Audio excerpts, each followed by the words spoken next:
But basically, just wanted to give you an idea there.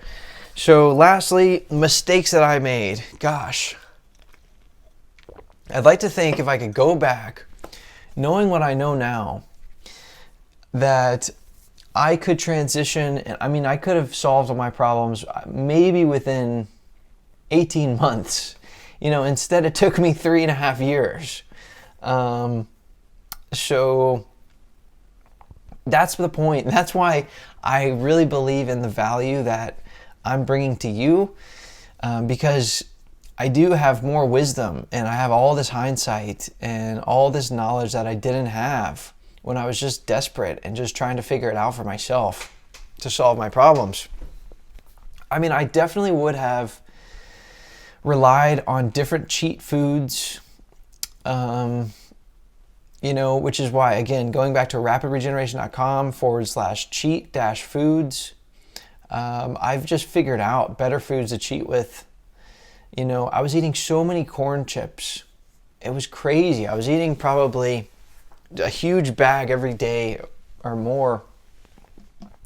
And I mean, I would get the non-GMO corn chips and I would get like low salt or no salt.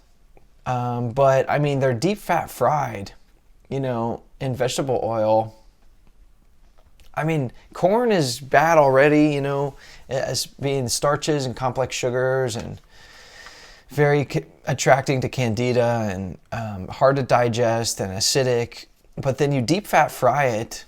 I mean, so that was really, I feel like if I could have found a better cheat food, like a crunchy chip or cracker, it really would have been better.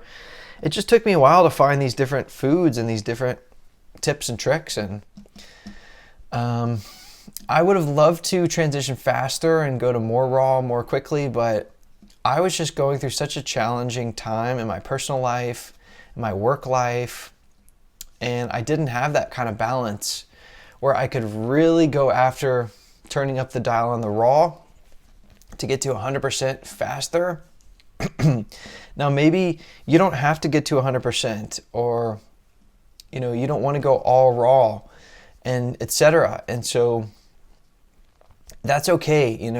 Don't worry. Don't have some end game in mind. I never had an end game in mind, but it did become clear to me what I should do to completely solve my problems. But just give yourself permission to just step on the gas pedal and get to your destination of where you want to go in terms of your health. Don't worry about the big picture and things like what are you going to eat for the rest of your life. You don't need to worry about that right now. And it's okay. You don't have to have strict rules and stuff like that. Just give yourself permission to do whatever it takes to get there.